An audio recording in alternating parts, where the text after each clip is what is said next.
이 시간 하나님께서 우리에게 주신 말씀은 두 곳입니다. 먼저 욥기 1장 8절에서 12절까지 말씀입니다.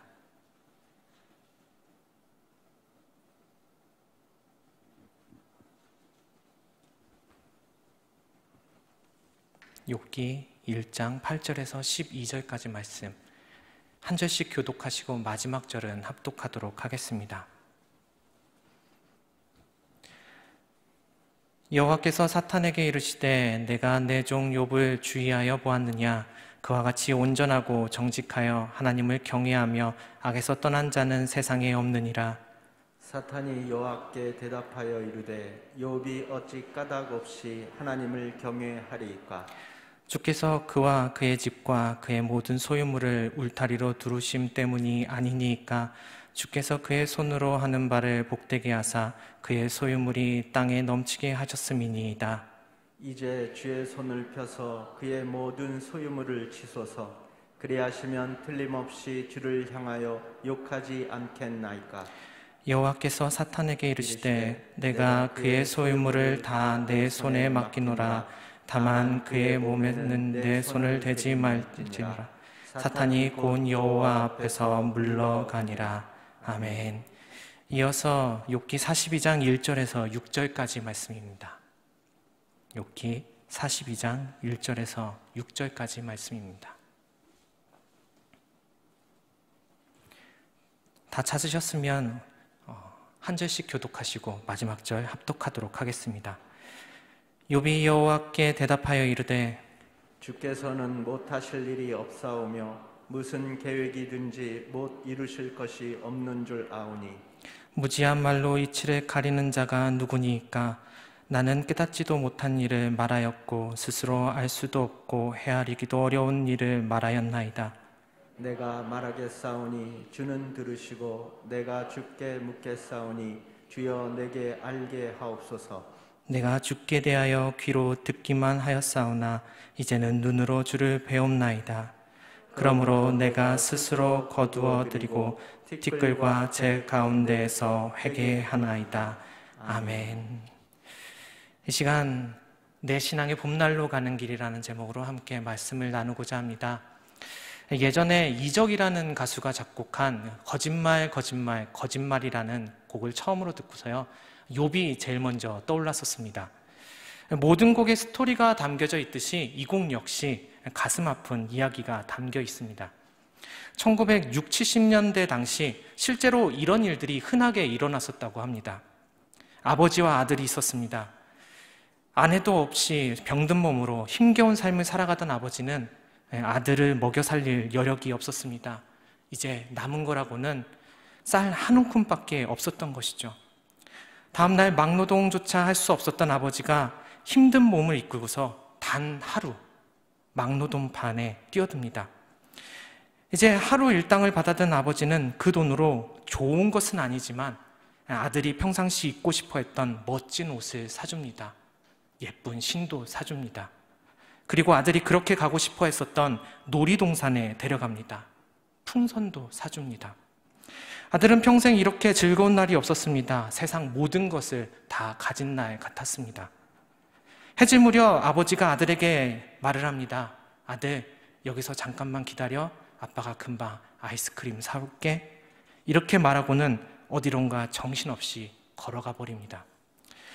아들은 아버지가 준 풍선을 손에 쥐고서 수많은 인파가 있는 그곳에서 하염없이 기다립니다. 그런데 아버지가 오질 않습니다. 잠깐이면 된다고 했는데 벌써 몇 시간째 나타나질 않습니다. 이미 해는 넘어가서 어두워졌지만 아버지가 올 때까지 끝까지 기다립니다. 꼭 돌아오겠다던 아버지의 그 말을 철석같이 믿고서 차디찬 길바닥에 웅크린 채 기다립니다. 오늘은 특별히 노래 한 곡을 선물로 들려드리고서요, 말씀을 이어가도록 하겠습니다. 함께 듣도록 하겠습니다.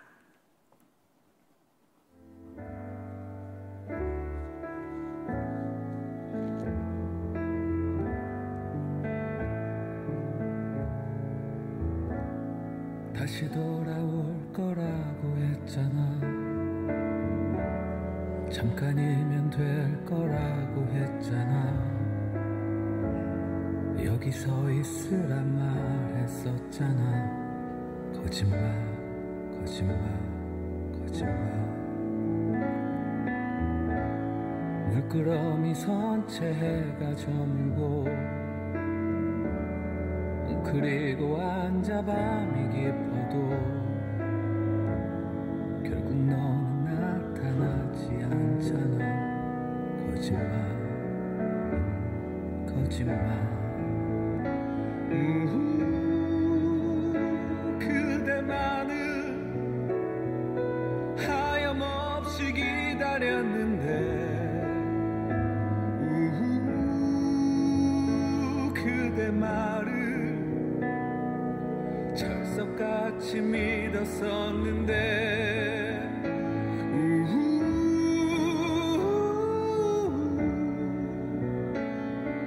찬바람에 길은 얼어붙고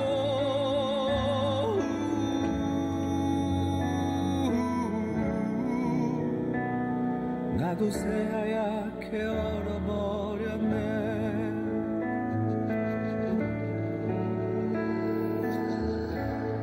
내겐 잘못이 없다고 했잖아. 나는 좋은 사람이라 했잖아. 상처까지 안아준다 했잖아. 거짓말 거짓말.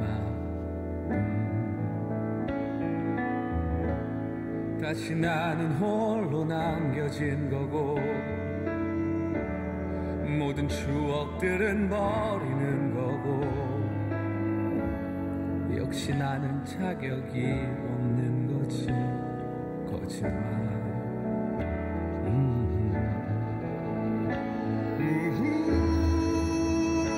그대만을 하염없이 기다렸는데 그대 말을 철석같이 믿었었는데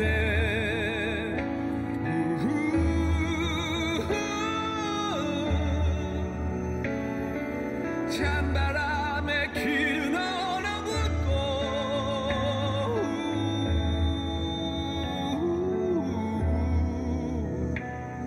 나도 새하얗게 얼어버렸네.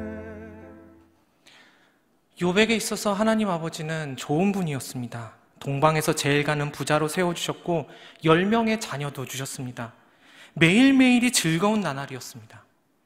사탄에겐 욥은 잘못이 없다고 악에서 떠난 좋은 사람이라고 칭찬까지 해주셨습니다. 그런데 욥기 30장을 보면 전혀 그래 보이지가 않습니다. 30장은 욥기 전체에서 욥의 마지막 독백 부분입니다. 마지막으로 그가 읊조렸던 말의 내용이 이렇습니다. 이해하기 좋게요, 제가 쉬운 성경으로 준비해 왔습니다. 욥기 30장 19절에서 23절까지 말씀입니다. 그분이 나를 진흙 속에 던지셨고 내가 흙덩이처럼 잿더미처럼 돼버렸다. 내가 주께 부르짖는데도 주께서는 듣지 않으시며 내가 일어서도 주께서는 나를 보아주지 않으십니다.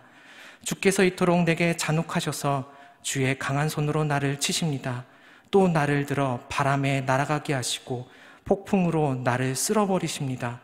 나는 주께서 모든 살아있는 것에게 정해진 집, 곧 죽음으로 나를 끌고 가실 것을 압니다. 놀이공원에 버려진 어린아이처럼 하나님은 먼저 욥을 좋은 것으로 치장해 주셨다가 마치 언제 그랬냐는 듯이 이제는 버린 것처럼 대하십니다. 불러도 아무런 대답이 없으십니다. 아빠, 아빠라고 부르면서 하루 종일 하염없이 기다려도 소용이 없습니다.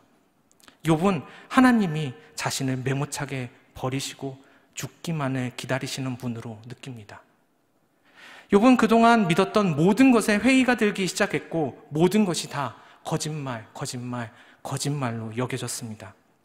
욥이 이 거짓말 같은 현실 속에서 느낄 수 있었던 것은 하나님께 버림받았다는 이해할 수 없는 고통뿐이었습니다. 하지만 욥기 그 마지막 장에 이르러서는 욥이 한 가지 사실을 깨닫게 됩니다. 그리고 그의 신앙을 회복합니다.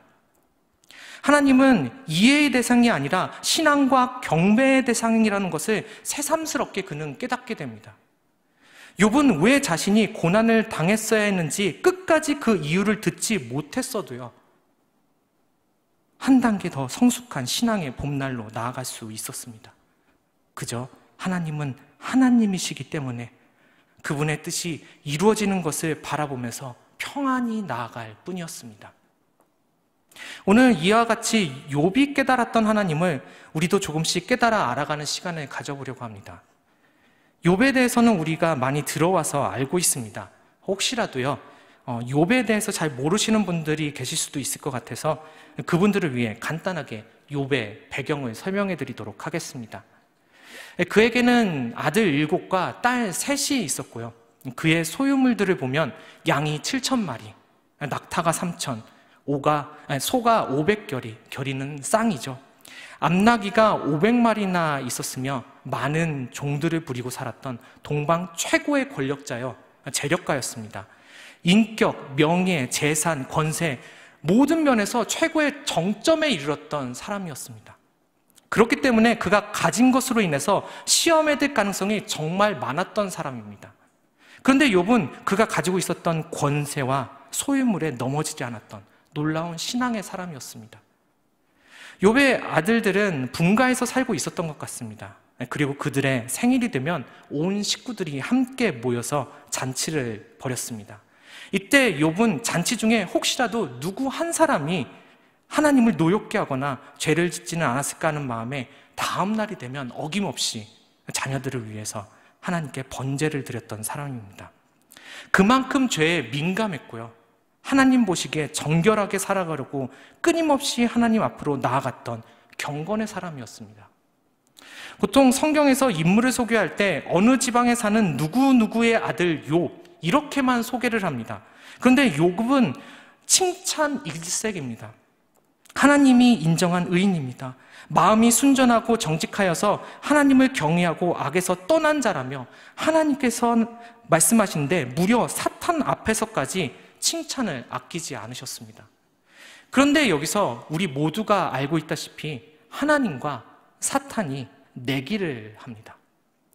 하나님은 욥이 어떤 일이 있어도 하나님을 욕하지 않을 것이라고 말씀하셨고요, 사탄은 고통과 고난이 주어지면 바로 하나님을 욕하고 저주할 것이라고 말합니다. 그래서 내기를 시작합니다.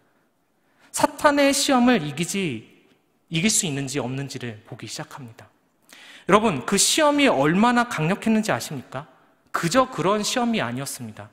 사탄은 반드시 욥이 하나님을 저주하고 욕하게 될 것이라고 호언장담할 정도로 강력한 시험을 내립니다. 그가 받았던 시험이 이렇습니다. 하루는 갑자기 심부름꾼이 허겁지겁 들어와서 욥에게 말을 합니다. 주인님, 옆 동네 강도들이 쳐들어와서 소와 나귀를 빼앗고 종들을 죽였습니다. 잠시 후에 또 다른 심부름꾼이 들어와서 이야기를 합니다. 갑자기 하늘에서 불이 떨어져 양과 종들을 다 불살라버렸습니다. 이어서 또 다른 사람이 들어와서 말을 합니다. 주인님, 지나가던 도적대들이 쳐들어와서 낙타를 빼앗고 종들을 다 죽였습니다. 여기서 끝나지 않았습니다. 또 누군가가 들어오더니 이렇게 다급하게 말했습니다. 첫째 아들의 집에서 모든 욥의 자녀들이 함께 모여서 식사를 나누고 있었는데 갑자기 돌풍이 불어와 집이 무너져 그들이 다 죽음을 맞이했습니다. 긴 시간의 간격을 두고 하나씩 하나씩 사건이 터진 것이 아니라 숨 돌릴 틈도 없이 모든 일이 한꺼번에 하루아침에 이뤄졌습니다. 그동안 자신이 일궈온 모든 터전이 불타고 재산이 강탈당하고 함께하던 종들이 죽어나가는 모습, 무엇보다도 행여나 티 끌 만큼이라도 죄를 지어서 하나님께 미움을 받을까 봐 생일잔치 후에 어김없이 번제를 드렸을 만큼 아꼈던 그 자녀들이 하나도 아니고 10명 모두가 한순간에 절명했다는 소식을 들었을 때 그의 심정이 어땠을까요? 그는 옷을 찢고 머리를 밀고 땅에 엎드렸습니다. 한마디로 억장이 무너지고 미칠 것 같았던 것이죠. 아니, 미칠 수밖에 없는 상황입니다. 욥기 1장 10절 말씀에 보면은 사탄이 말했던 그 울타리, 하나님께서 지금까지 욥의 모든 것을 지탱해 주셨던 울타리가 있었는데 그 울타리를 거둘 수 있도록 허락하셨던 것입니다. 저는 처음에 이렇게까지 하시는 하나님을 이해할 수가 없었습니다. 사탄과 내기를 하시는 것도 이해할 수 없었지만 이루 말할 수 없는 고난을 허락하신 것 자체가 이해되지 않았습니다. 그런데 이 사건을요, 땅의 관점, 인간의 관점이 아니라 하늘의 관점, 하나님의 관점으로 보니까 조금 마음이 달라졌습니다. 가만히 생각해 보십시오. 하나님께서 욥을 놓고서 사탄과 내기를 하셨다는 말은요, 욥에게 하나님의 모든 명예를 거셨다라는 말입니다. 아시겠습니까? 하나님께서 욥에게 거신 기대가 얼마나 크셨는지를요, 한낱 피조물에 불과한 인간에게 하나님의 모든 것을 걸고 사탄과 내기를 할 수 있었던 것 자체가 어떻게 보면 인간으로서는 한없는 영광입니다. 하나님께서 한 인간을 향해서 이만큼 신뢰를 보이신 적이 있었습니까? 없었습니다. 그러니 사탄이 어떻게 어설픈 시험을 내릴 수 있었겠습니까? 하나님께서 하나님의 모든 명예와 권세와 영광을 거실 만큼 사탄도 그에 걸맞는 고난을 그에게 준 것이었습니다. 그런데 이 사실을 욥이 알 도리가 없었습니다. 마지막까지 이 사실을요, 하나님께서는 욥에게 알려주시지 않으셨습니다. 설령 욥이 자신의 믿음을 테스트하기 위해서 이 모든 고난이 주어졌던 것이고 나중에 하나님께서 이 모든 것을 회복시켜 주신다는 것을 알고 있었다 하더라도요, 그에게 주어진 시험은요, 인간이 감당할 수 없는 시험이었습니다. 보십시오. 이건 자연재해나 전쟁과 같은 재앙입니다. 그 당시 한 국가나 도시가 감당해야 할 재앙을요, 한 사람이 감당했던 것을 보면은 이게 실감이 되지 않습니다. 인간이 경험할 수 있는 모든 고난을 다 합쳐놓은 것 같은 시험이었습니다. 하나님을 믿는 우리도요, 욥의 이 모습을 보면서, 고난받는 이 모습을 보면서 고개를 절레절레 흔듭니다. 도대체 왜 하나님은 이런 말도 안 되는 일을 허락하셨던 것입니까? 어떻게 보면 하나님과 사탄이 욥을 놓고서 내기를 하게 된 계기 자체가 욥기에서 말하고자 하는 핵심 메시지라고 말할 수 있습니다. 사탄은 1장 9절에서 하나님께 이런 식으로 말을 합니다. 욥이 어찌 까닭 없이 하나님을 경외하리이까? 욥이 아무런 이유도 없이 하나님을 경외하고 섬기겠습니까? 라고서 말을 합니다. 사탄도 알고 있었던 것이죠. 진짜 믿음이란, 진짜 하나님을 경외한다는 것은 우리에게 주어진 울타리가 다 무너지고 나에게 주어졌던 모든 당연했던 것들이 다 사라진다 할지라도 까닭 없이 끝까지 경외하는 것이 진짜 경외라는 것을요, 그것이 진짜 믿음이라는 것을요. 그동안 우리는 욥기를 읽으면서 무엇을 떠올려 왔습니까? 대부분 이렇게 알아왔습니다. 왜 의인에게 이유 없는 고난이 주어지는가? 왜 우리 믿음의 사람들에게도 고난을 허용하실까? 이런 고난과 고통의 문제 아니면요, 믿음으로 고난을 잘 극복하면 2배의 축복을 받을 것이다 라는 식으로 알아왔습니다. 정말 욥기에서 말하고 싶어하는 것이, 욥의 삶을 통해서 우리에게 알려주고 싶어 하시는 핵심 메시지가 그것이 맞습니까? 아니요.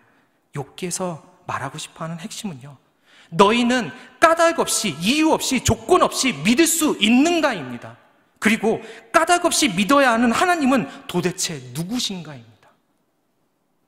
만약 우리가 하나님을 믿을 때 우리에게 아무런 유익이 주어지지 않는다면 그 믿음을 지켜나갈 수 있으시겠습니까?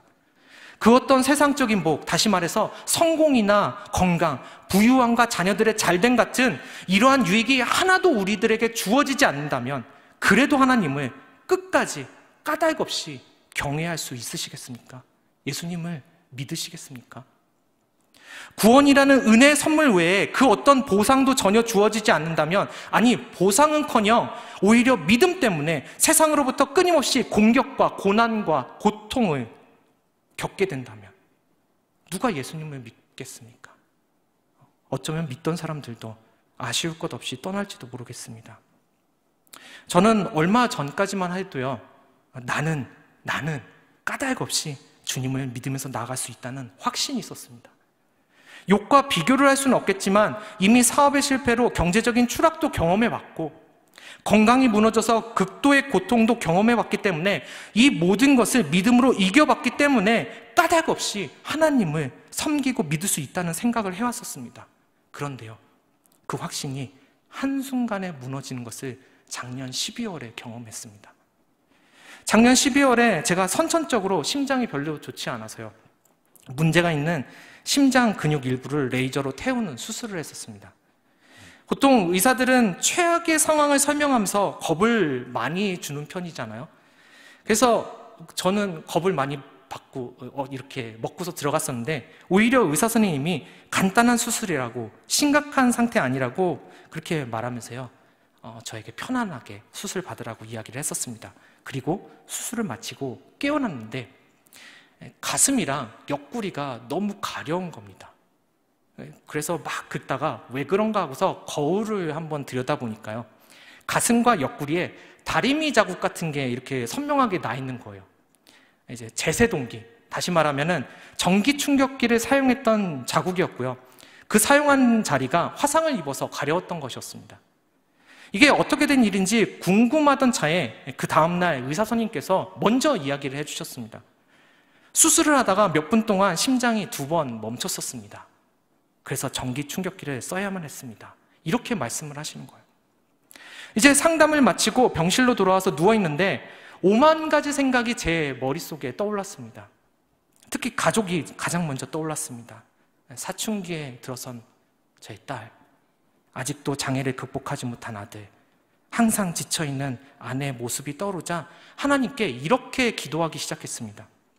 하나님, 제가 지금까지 하나님 눈에 차지는 않았더라도 제가 할 수 있는 최선을 다하면서 사역을 해왔습니다. 하나님을 섬겨왔습니다. 그런데 제가 갑자기 죽으면 남은 가족들은 어떻게 되겠습니까? 하나님께서 책임져 주셔야 되지 않겠습니까? 저 없으면 손가락만 빨면서 살지도 모르는데 책임져 주실 거죠. 책임져 주셔야 합니다. 그래야 제가 하나님을 제대로 섬길 수 있지 않겠습니까? 라고 기도를 하고 있었습니다. 어느 순간 제 믿음과 섬김에 대한 보상을 요구하면서 하나님과 거래를 하고 있는 저의 못난 모습을 발견했습니다. 단 한 번도 이런 식으로 기도를 해본 적이 없었는데 짧더라도 죽음을 경험하고 나니까요, 저도 모르는 사이에 본능적으로 이런 기도가 튀어나왔던 것이었습니다.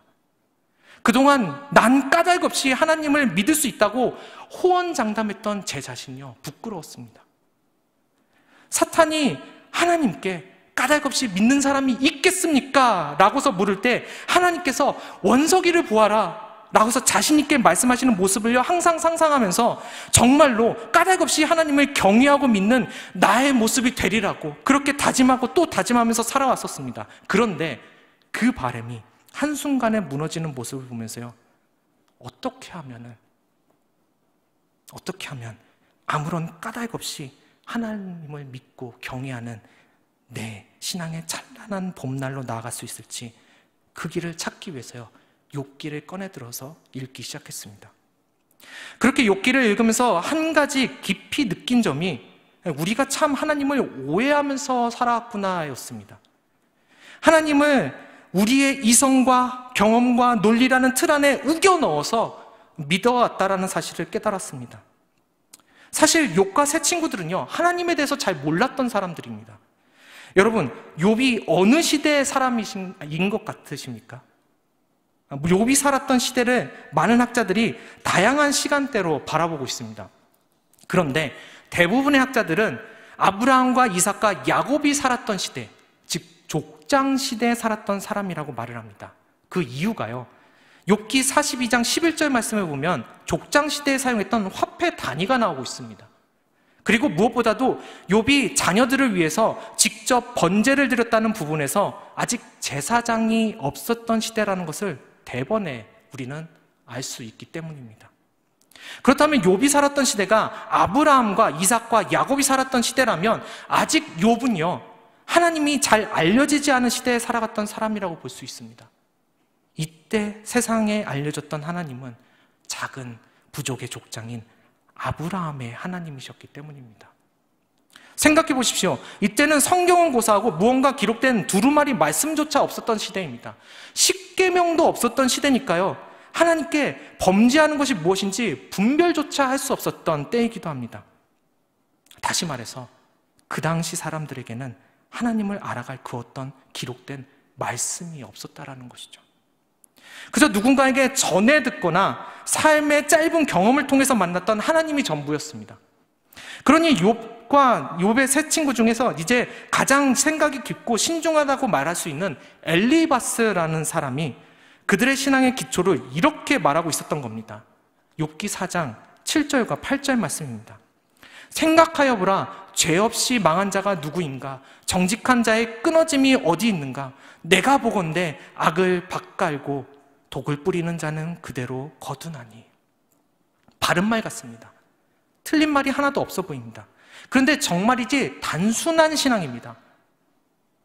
착하게 살면 복받고 나쁜 짓을 하면 벌받는, 뿌린 대로 거둔다는 인과응보와 권선징악을 말하고 있습니다.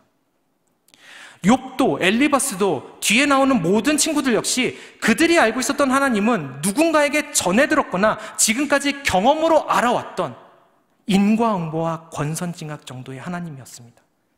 한없이 크신 하나님을요, 지극히 일부분만 믿으면서 살아왔었습니다. 욥의 친구들은 이러한 하나님을 알고 믿어왔기 때문에 욥, 네가 고통받고 고난당하는 것은 네가 지은 죄 때문이야 라고서 결론을 내릴 수밖에 없었던 것입니다. 욥기 내용 전체가 다 그런 내용들입니다. 그 당시 원시 종교가 가지고 있었던 기본 틀 역시 인과응보와 권선징악이었습니다. 거의 모든 종교가 다 가지고 있는 사상입니다. 불교도, 이슬람교도, 힌두교도 가지고 있는 보편적인 신앙관입니다. 어떻게 보면요, 그들이 믿었던 하나님은 일반 토속신앙이 가지고 있는 신의 개념을 벗어나지 못한 하나님이었습니다. 그래서 욥의 친구들은 욥이 신실하고 악을 멀리하는 친구라는 것을 알고 있었음에도 불구하고요, 고난에 처한 욥의 모습을 보면서 그에게 숨겨진 죄가 있으리라고 생각할 따름이었습니다. 인과응보와 권선징악을 바탕으로 한 종교를 믿는 딱 그 정도의 종교인이었습니다. 오늘날 우리 크리스찬들은 어떻습니까? 어떨 때 보면 수천 년 전 종교인으로 살아갔던 그들의 신앙이나 우리들의 신앙이 별반 다르지 않아 보일 때가 있습니다. 욥기를 만약 한 번쯤 읽어보셨다면 새 친구들이 하는 말들이 구구절절 다 옳아 보였을 것입니다. 왜냐하면 우리가 보편적으로 이해하고 있는, 믿고 있는 하나님이 권선징악과 인과응보의 하나님이기 때문입니다. 지금 우리들의 신앙은 어떻습니까? 우리가 믿는 하나님은 어떤 하나님이십니까? 인과응보? 단순히 우리가 하나님을 잘 섬기면 복 주시는 분으로 믿어오진 않았습니까? 권선징악? 악한 자들에게 고통과 벌을 내리시는 분이라고 생각하면서 혹여나 주변에 누군가가 고난을 당하는 모습을 보고서요, 그것은 그 사람의 죄 때문이야 라고서 생각해 보신 적은 없으십니까? 아니면 나에게 무언가 커다란 고난이나 고통이 닥쳤을 때 혹시라도 내가 하나님께 뭔가 잘못한 것은 없었을까? 라고서 생각해 보신 적은 없으십니까? 사람들은 인과응보와 권선징악에서 벗어난 하나님을 만나게 되면요, 너무나도 낯선 하나님을 만나게 되면 내가 아는 하나님과 다르다면서요, 하나님을 부정하기 시작합니다. 욥이 욥기 3장에 들어서면서 그러한 모습을 보입니다. 욥은 자신이 태어난 것을 저주하기 시작합니다. 차마 하나님을 대놓고서 욕하거나 저주하지는 못하니까요, 자기 자신을 저주합니다. 그런데 이것도 따지고 보면 하나님께 대한 원망을 돌려서 말하는 것이나 마찬가지입니다. 하나님께서 자신을 만드시고 이 땅에 태어나게 하셨는데 그것을 저주하는 것이니까요. 1장과 2장에서의 욥과 3장 이후의 욥은요, 너무나도 다릅니다. 전혀 딴 사람 같습니다. 어쩌면 이러한 욥의 모습이 진짜 욥일지도 모릅니다. 욥기 1장에서 3장까지의 내용이 정신없이 훅 지나가다 보니까요, 짧은 시간에 이 모든 일들이 다 이루어진 것처럼 보입니다. 그런데요, 여러분, 1장부터 3장까지의 시간의 공백이 굉장히 크다라는 것 알고 계셨습니까? 1장부터 3장까지 얼마나 많은 시간이 흘렀을 거라고 생각하십니까? 하루요? 이틀이요? 1장에서 하루, 2장에서 하루, 3장에서 하루, 이렇게 생각해 보셨습니까? 성경을 보면 욥의 친구들이 어느 지방에서 살고 있었는지가 나와 있습니다.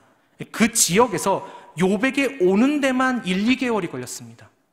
소문을 듣는 데만도 2, 3개월이 걸렸을 겁니다. 그리고 2장 마지막 절을 보면요, 친구들은 7일간이나 울면서요 아무 말 없이 욥의 곁을 지켜주었습니다. 벌써 이렇게나 긴 시간이 지나간 것이죠. 수개월의 시간을 생략하더라도요 7일이면 하나님께서 세상을 창조하시는데 충분한 시간입니다. 하나님께서 무언가 이루시기에 충분한 시간입니다. 인간적으로 7일은 가족을 꾸리고 자녀들이 다시 태어나고 모든 이런 것들을 되찾기에는 부족한 시간일지 몰라도 적어도 자신의 몸이 새롭게 회복되기에는 충분한 시간입니다. 그런데 아무런 변화가 없었습니다. 하나님께 원망조차 하지 않으면서 몇 개월을 견뎠는데 아무런 변화가 없었습니다.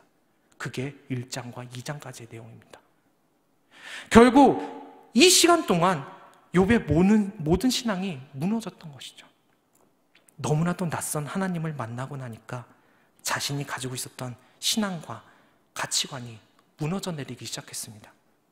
권선징악과 인과응보의 하나님이라는 너무나도 단편적인 하나님을 지금까지 믿으면서 살아왔는데, 아니 하나님께 칭찬을 들을 정도로 다른 사람들보다 조금 더 나은 신앙을 가지고 살아왔었는데 이제는 그마저도 무너져 내렸던 것입니다.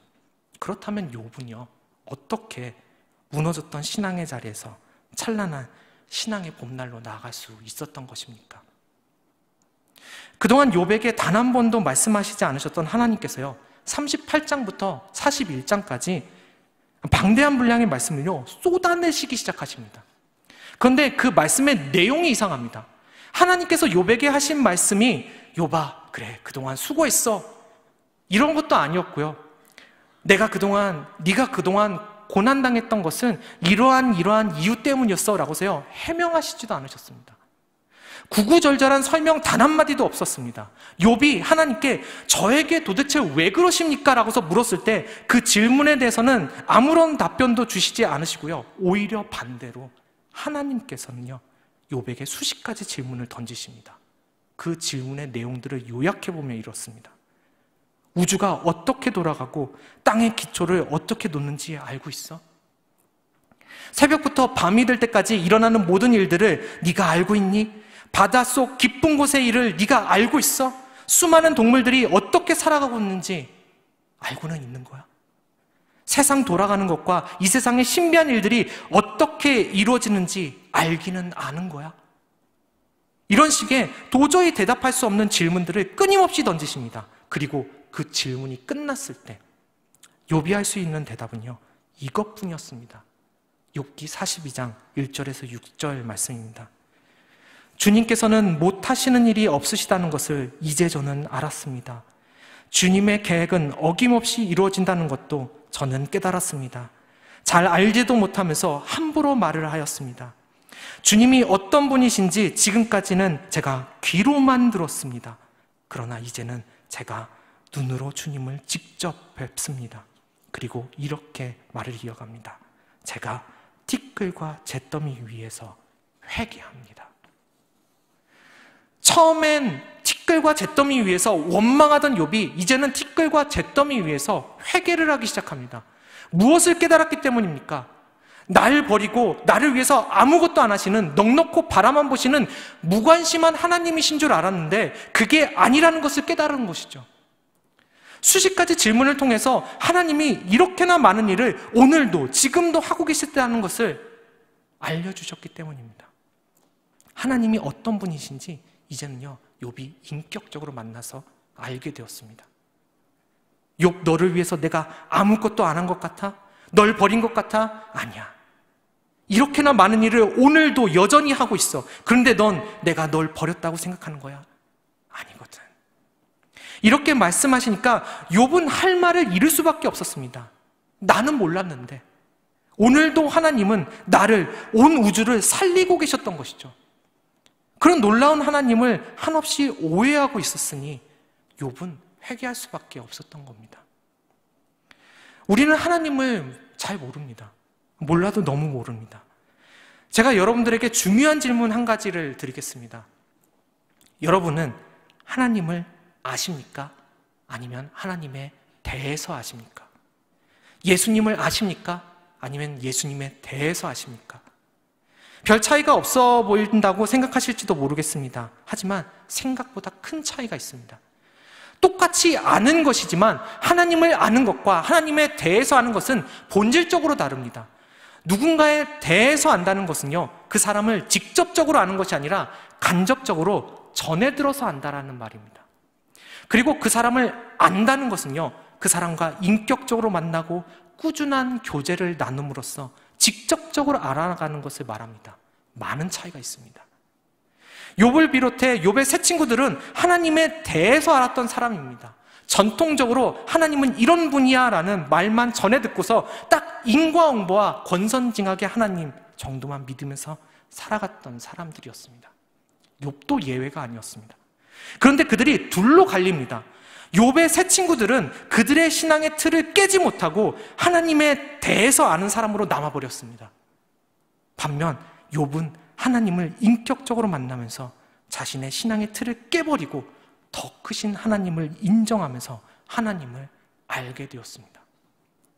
욥기 42장 5절 말씀은 욥이 이전에 가지고 있었던 자신의 신앙의 틀을 깨고서 더 크신 하나님을 알게 되었다라는 대표적인 말씀입니다. 욥기 42장 5절 말씀 다시 한번 보도록 하겠습니다. 내가 주께 대하여 귀로 듣기만 하였사오나 이제는 눈으로 주를 배움나이다. 무슨 말입니까? 그동안 하나님에 대해서 알고 있었는데 이제는 하나님을 눈으로 보듯이 안다고 고백을 합니다. 그동안에는 다른 사람을 통해서 듣기만 하면서 너무나도 작은 하나님에 대해서만 알고서 살아왔다면 이제는요, 낯설었지만, 정말 너무나도 낯설었지만 더 크신 하나님을 내가 직접 만나 진정 하나님을 알게 되었다는 말입니다.